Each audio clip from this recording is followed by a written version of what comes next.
Hello, welcome to my next video. This is about giving advices. I hope you're following me in all my videos.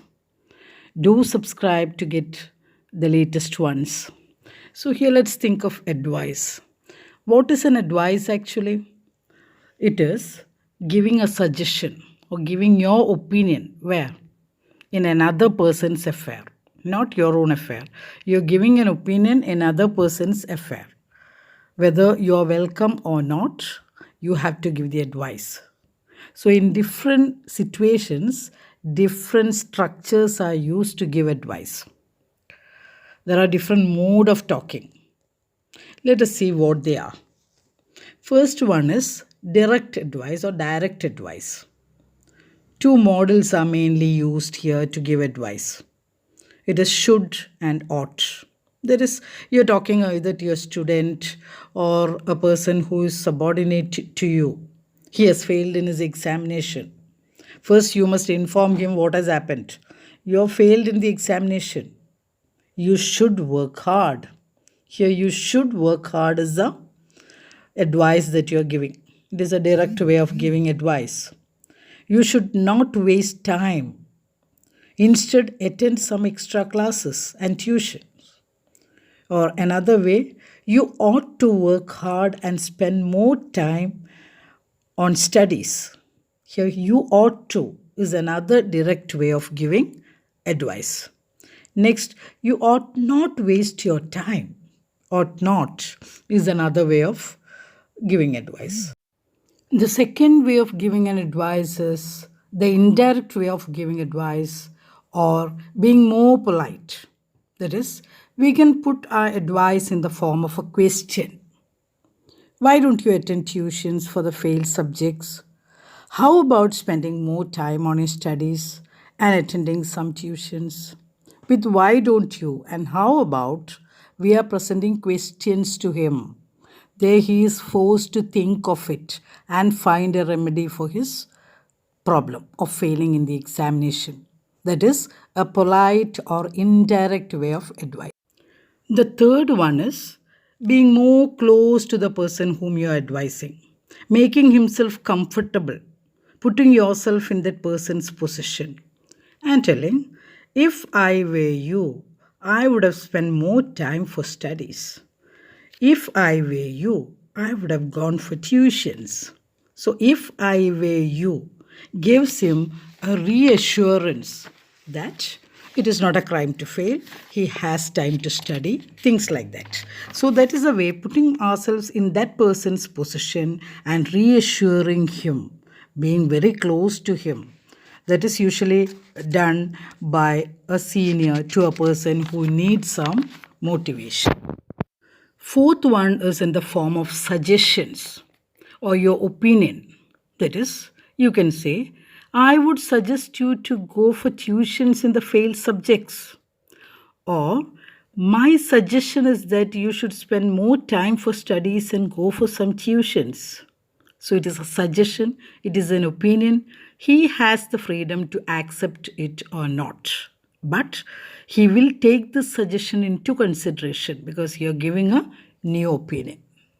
Fifth one is you can be more strict and stern and express your disappointment at his failure by using the term you had better or you had better not. It is like this: you had better start studying from now, or you had better attend some tuitions. You had better not be lazy in your studies. With that had better, even without raising your voice, you can express that you are very strict and that you are not happy with this result. That is a strict or stern way of conveying your advice. Now let us look at the different situations in which different ways of advising happens. For example, a teacher is advising the students on poor attendance. She should be a little strict.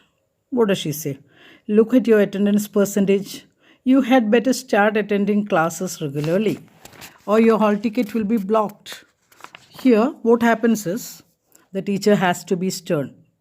When she says, that his hall ticket will be blocked.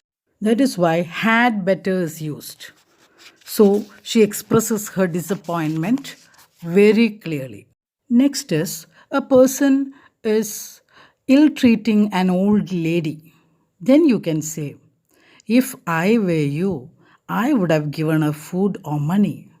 Here you can't compel him to help.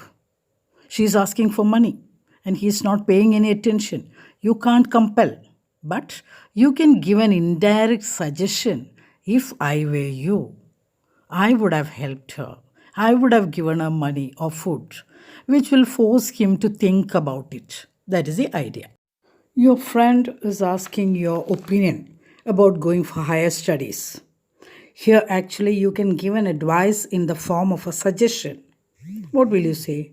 You have good marks in science and maths stream. I suggest that you join a professional college. You may get a job easily. Here it is asked for. The advice is not of free will, but he is asking for the advice. So it can be given in the form of a suggestion. Next, your friend asks you to advise her son on going abroad for a job. Remember, you're not close to the son, but you're close to the friend. So, for the sake of the friend, you are advising. Here, what will you do? You can put the advice in the form of a question and let him think for himself. Because you have no control over him. You can't directly go and advise him. So, what will you say? I heard that your payment is not good here. How about going to Dubai for a better job? Or why don't you try for a job abroad? So, what will happen here? He is left to think for himself about the better prospects that he may have when he goes abroad. So, you are putting two questions in the form of why don't you and how about. So, next and the last, you have a team of your own and you are the team leader, but they are not coming for practice daily. It is a team of basketball team. They're not coming for practice daily. There you have control over them. They are your friends, teammates. So you need not be formal at all. You can be informal. You can take a little freedom to them. So you can give a direct advice. You should not be lazy while practicing. You should come for practice every day. You ought to wake up early and go for jogging. You ought not sleep late and be fat and sulky. You can say all these things directly. So remember, giving advice depends upon the situation and your relationship to the person who receives the advice. So that's all for today. I hope the structures have become familiar to you. Thank you very much and do subscribe to get my next videos. Thank you.